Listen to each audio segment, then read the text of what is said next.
महाराष्ट्र नवनिर्माण सेनेचे नेते श्री बाळा नांदगावकर.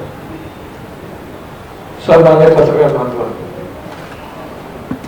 तुम्हाला कल्पना आहे की एकंदरीत विरोधी पक्षांनी घेतलेले जे आक्षेप आहे आणि ते खास करून आक्षेप जर तुम्ही पाहिलात तर मतदार यादीमध्ये असणारा जो पोळ आहे, गोंधळ आहे किंवा घोटाळा आहे, अशा प्रकारच्या भावना केवळ विरोधी पक्षाच्या नाही तर महाराष्ट्रातल्या तमाम जनतेच्या झालेल्या आहेत. आणि लोकांना आता कळून चुकले काहीतरी नक्की गोंधळ आहे. केवळ लोकांनाच नाहीच कळलेलं नाही तर त्यांचे स्वतःच्या आमदारही स्वतःची साक्ष स्वतः देत आहे. आणि म्हणून सामान्य लोकांना ह्या बाबतीमध्ये विश्वास निर्माण होणार की निवडणूक आयोग हा उत्तम प्रकारे काम करतोय, त्याची विश्वासार्हता राहिली पाहिजे. ती विश्वासार्हता नाही राहिलेली आणि त्याच्यामुळे निवडणूक आयोगाला काही आम्ही निवेदनं दिली होती, पत्रही दिलं होतं.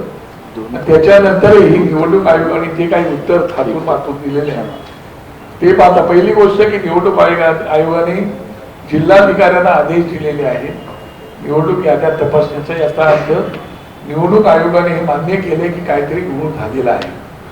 हे जर त्यांनी घोळ झालेला मान्य केला असेल तर तो घोळ त्याच्या लक्षात आलेला असून सुद्धा ते जर डोळेझाकपणा करावा असेल तर त्यांच्या डोळ्यात अंजन घालण्यासाठी 1 तारखेला शनिवारी तो मोर्चा सर्व विरोधी पक्षाच्या वतीने काढण्यात आलेला आहे. त्या मोर्चामध्ये महाराष्ट्र नवनिर्माण सेना पूर्णपणे ताकदीने सहभागी होणार आहे. किंबहुना महाराष्ट्रातील सगळ्या नागरिकांनी या मोर्चात सहभागी होण्याची आवश्यकता आहे. तुम्हाला कल्पना असेल की त्या 2 निवडणूक आयुक्तांना भेटल्यानंतर पत्रकार परिषद झाली होती. त्या पत्रकार परिषदेत आणि निवडणूक आयोगासमोर सुद्धा सर्वच सन्माननीय नेते मंडळींनी आपापल्या भूमिका अत्यंत स्पष्टपणे मांडल्या होत्या.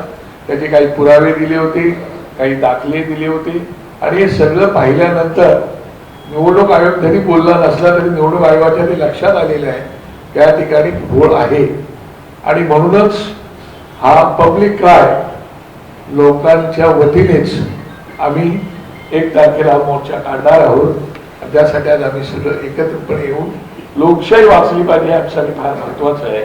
उदाहरणं खूप आहेत पण आजची पत्रकार परिषद ही केवळ 1 तारखेच्यासाठी एकजूटपणे ही लोकशाही वाचवण्यासाठी आम्हाला एकत्रित येऊन हे सर्व करावं लागत आहे आणि त्यासाठी आजची पत्रकार परिषद आहे.